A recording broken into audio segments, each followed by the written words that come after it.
Okay, let's dive into this. Welcome to The Explainer. So today we're tackling a topic that literally everyone has dealt with and, let's be totally honest here, usually dreaded. We're talking about feedback. But we aren't just going to sit here and talk about why it's hard. We're on a mission to actually transform feedback from something that feels like a nerve-wracking reprimand into a super powerful, growth-oriented tool. Because when it's structured right, feedback is basically a superpower for both your career and your relationships. But hey, before we get to the actual fix, we gotta ask a super relatable question. Why does feedback usually feel so, well, punitive? I mean, think about it. The last time someone looked at you and said, "Hey, can I give you some feedback?" Did your stomach just completely drop? It's right up there with hearing, "We need to talk," or getting called down to the principal's office, right? You're definitely not alone. We all feel that underlying anxiety. And that's because most feedback fails right out of the gate. It feels way more like a punishment than a helping hand. It triggers our defenses instead of sparking our curiosity. And that is exactly what we're going to remedy today. Section 1. The feedback dilemma. Let's look at why good intentions go wrong. Now, what's really interesting about this slide is how it draws a giant line in the sand between two totally different ways of communicating. You know, the tension in these conversations almost always boils down to how the message is delivered, rather than what the message actually is. Over on the left, we've got attacking personality. When feedback targets who someone is, their actual character, it instantly triggers defensiveness. It just feels deeply personal and punitive. But look over on the right side. When we shift our focus strictly to observable behavior, the whole game changes.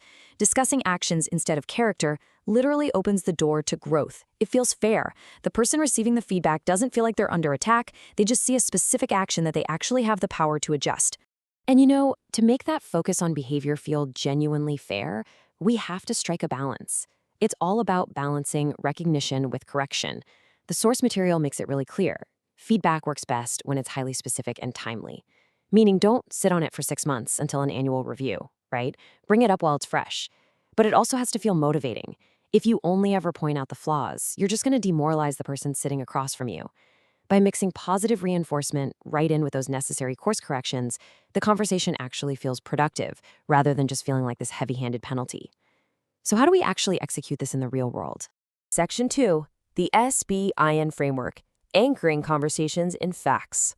Here's the core of the whole thing. And this brilliantly illustrates a really clear, sequential 4-step framework: situation, behavior, impact, and next step. Basically, SBIN.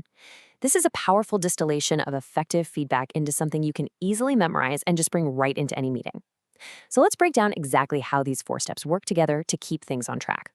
Let's zoom in on that first half for a second: situation and behavior. The absolute beauty here is that you're anchoring the conversation strictly in undeniable facts, just specific, observable actions. You're simply setting the scene. Yesterday in the client meeting, boom, that's the situation. You interrupted the client twice, that's the behavior. There's zero guesswork, no making assumptions about their motives, and absolutely no attacks on their character. By starting with this objective reality, you create a totally safe, neutral starting point that massively reduces the other person's instinct to throw up their shields. Okay, so moving on to how this builds into the second half of the model: impact and next step. Once you've laid out the raw facts, you've got to explain the so what. Why does it matter? That's the impact. You're highlighting the very clear consequences of that observable behavior. Continuing our little example. Because of the interruptions, the client seemed frustrated and we actually didn't get to finish our pitch. Then you immediately pivot right to the next step, providing a constructive path forward. This is where the whole tone of the room shifts. You aren't just dwelling on a mistake anymore, you're enthusiastically and logically pointing the ship toward future improvement, setting them up for a major win next time. Section 3, collaborative dialogue. Moving from a one-way street to a two-way conversation. All right, now that we've got the actual mechanics down, it's time to bring the warm, human element back into the room. So the crucial point is right here in this quote from our source material. Inviting the other person's perspective transforms feedback from a one-way directive into a collaborative dialogue. It's not just about you talking at them. You have to genuinely ask them how they saw the situation. This mindset shift is absolutely essential. It's the secret ingredient for building trust and ensuring that those behavioral changes actually stick over the long term. Collaborative is definitely the key word here. Because let's face it, a one-way directive, it basically damages relationships and just builds up walls. Nobody likes being lectured at. But a collaborative dialogue, that creates real trust and builds long-term improvement. By simply taking a breath after you lay out the SBIN framework and asking something like, "How did you see this?" or "What are your thoughts?" you fundamentally transform the whole dynamic. You go from being the critic and the target to being two teammates actively solving a problem together. Section 4. Applying the model. Let's talk about exactly where you can use SBIN tomorrow. We really want to pull this out of the realm of pure theory and put it straight into your daily life. Because this framework, it isn't just for some scary, high-stakes annual review. It's actually widely used across all kinds of environments. It's an absolute staple in leadership development and regular coaching conversations. You can use it in formal performance reviews, during Agile team retrospectives, and honestly, even in your personal life. Got a roommate who absolutely refuses to do the dishes? Yeah, SBIN works there too. Yesterday in the kitchen, you left a mountain of plates in the sink. Anytime you need to have a constructive conversation without the whole thing blowing up, this 4-step model is going to be your absolute best friend. So why does this matter so much for you?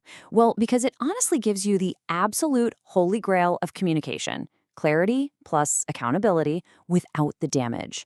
This model allows you to demand really high standards and clear up performance issues without ever having to sacrifice the underlying relationship. You can be incredibly direct while still remaining incredibly fair.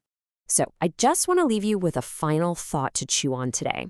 The next time you sit down to give someone notes, whether that's a colleague, one of your employees, or even just a friend, ask yourself, will your next feedback be a directive or a dialogue? The choice is entirely yours, and it all starts with just 4 simple steps. Thanks so much for joining me on this explainer, and I will catch you on the next one.